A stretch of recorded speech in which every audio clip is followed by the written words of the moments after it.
Hey guys, I'm back again. Welcome to day 8 in the life of the Moto Razr Plus 2023. Today I'm going to talk about the outer screen and how it is going to hold up. I'm going to answer the question on whether or not you can use the outer screen basically 99% of the time. So I had a question come in one of the comments asking about this. Now I'm going to dive into it. I mean, on the surface, it makes sense. If you're looking for a compact phone, you would think if you fold this phone up, it has a screen on the outside. Can I just use that outside screen to do everything? For example, web surfing is fine. You can use Chrome, add it to the home screen right here. Just hit the plus button and then remember to scroll down.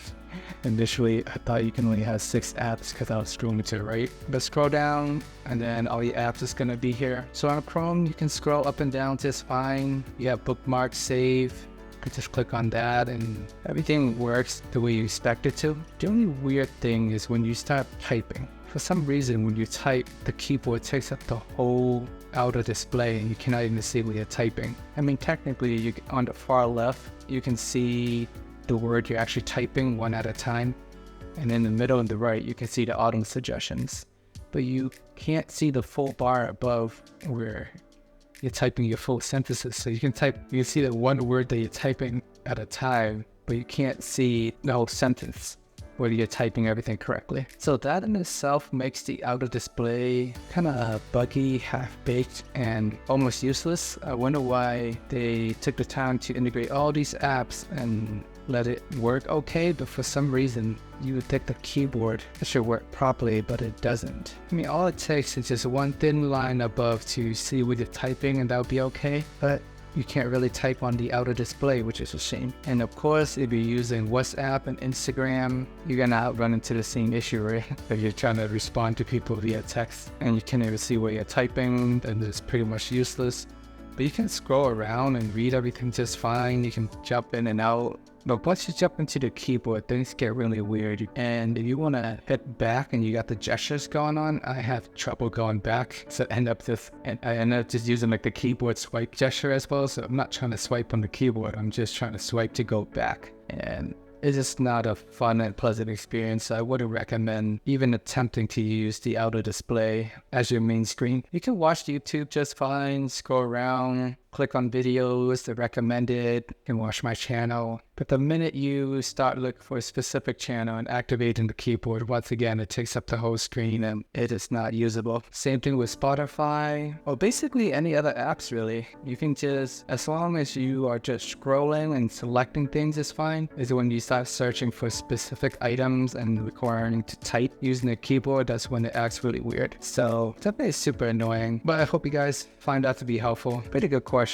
Since there's a bigger display on the outside, you would think it is much more usable, but unfortunately it's not. I like the idea of the outer display, but most of the time if I want to use the phone, I just open it up. And if I want to just check quick messages and scroll around briefly, that is fine. But anything that requires typing, you need to open up the phone. For some reason, WhatsApp does not work for me on this phone. I don't know why. When I was installing it, trying to log in, every time I launched the app, it would just crash. This is just not on the outer display, it is on the inside main display as well. So it's just something that I've been experiencing when just launching WhatsApp. Telegram worked fine, all the other apps work fine, but I'm not sure why. WhatsApp is not playing well with the Moto Razr Plus. But so far on day 8, I still like the design. It looks cool, it's unique. The outer display, it seems like a good idea on the surface, but it is kind of half-baked just in terms of functionality. Battery's been pretty solid so far. I get about 9 to 10 hours on average because I tend to be a pretty heavy user. On my days off, I'm always driving around, I have Bluetooth on, I have music on, I got the dash cam on, even hotspot on at the same time. So it can drain the battery pretty quickly, even with the charger plugged in. I know most people don't really go crazy like that, but that's just personally how I use my phone, and it's okay.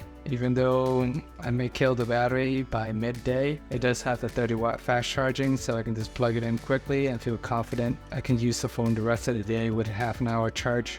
Phone is still fast and responsive. The exterior display, I found out that it is 144 Hz refresh rate. Kind of surprising. It's tiny, not much you can do on it. Spec-wise, it is higher than the Galaxy S23 Ultra and all those premium phones. And the inside display is 165 Hz refresh rate. Gaming works fine on this phone. I'm not a heavy gamer. When I do play games, I just play the Pokemon trading card game. It's not very graphically intensive. You're just sliding cards back and forth. I do Pokemon Go as well, and everything works okay, at least from my usage. Moto Razr Plus has 1000 nits peak brightness. Surprisingly, the Galaxy Flip 4 only has 772. Even though Samsung is known for their screens and their brightness and all that, they did cheap out a little bit on the Flip 4 series. Nice to know that Motorola does have pretty decent peak brightness, so you can use this phone outside in the bright sunlight without any issues. You don't have to worry about the sun overheating your phone like the Google Pixel 7a. So the processor is pretty solid. Oh, another thing I noticed that's really weird is this phone is the Google Assistant button. I have no idea why it doesn't work. I saw your power button also serves as a fingerprint sensor, and with any Android phone, you can also hold it to activate Google Assistant. While on a Samsung phone, you can activate Bixby. But on these phones, once I activate Google Assistant and then I use a command, it just tells me error and it can search what I'm asking it to do, which is super annoying. I'm not sure what is going on there. Something went wrong. Please try again.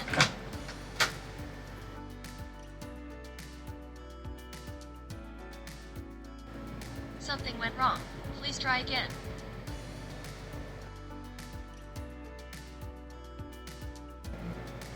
According to Sleep Foundation, drinking water before bed might help ward off dehydration. View source while you sleep, and it may also help you attain the drop in core body temperature. View source that helps induce sleepiness. But just little weird software bugs here and there with the Google Assistant. But if I use that search bar, that one works.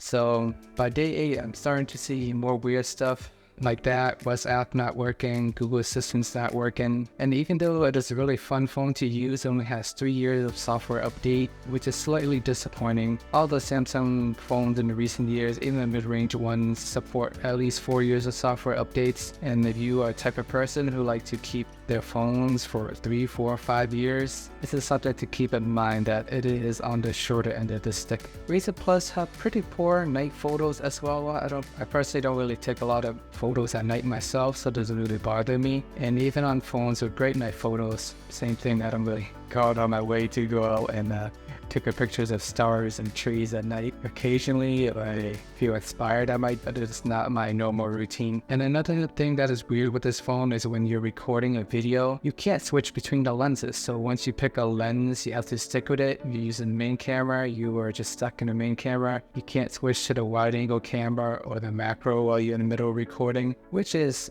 odd. On the Pixel phone, you can do it. On Samsung phones, you can do it. And maybe OnePlus 10T has something similar. So like when you record, just stick with whatever mode you want initially, because you're gonna be stuck in that mode.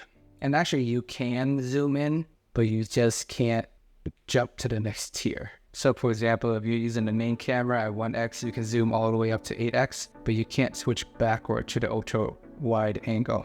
Same thing if you're using the wide angle, you cannot jump to the main camera. So you can only just zoom in a little bit. And even in macro mode, you start recording in a macro mode, you're just gonna be stuck in the macro mode. So it's just some odd software choices there for Motorola. And in addition to that, you cannot switch between the main camera and the selfie camera when you're in the middle of recording either. Samsung phones let you do this. Pixel does not. I'm surprised this phone don't let you do it, because this phone does offer the dual capture feature where you can use both cameras at the same time. But for some reason, there's just limitation when you're actually using the camera itself and you cannot switch in the middle of recording. But overall, I'm still pretty happy with the Motorola Razr Plus. It's been a great phone so far for people who want something compact and stylish. Look forward to keep using this phone over the next few weeks and see how it holds up, and I'll be sure to share you any more updates that I find out in the future. I know this may seem like a negative video, but at the end of the day, I just want to give you all my thoughts on this phone, good and bad, just so you guys are aware and can make a informed decision on whether or not to buy the phone. And if you already have the phone, I do hope you learn some new tips and tricks along the way. And you have any questions, just feel free to leave them in the comments below. I'll be sure to answer them. gives me ideas for new topics in future videos. I try my best to not cover the same thing over and over again. So whatever question you have. But thanks for watching. Please check out my other daily vlogs on this phone if you haven't already. Remember to like and subscribe, and see you guys in the next video.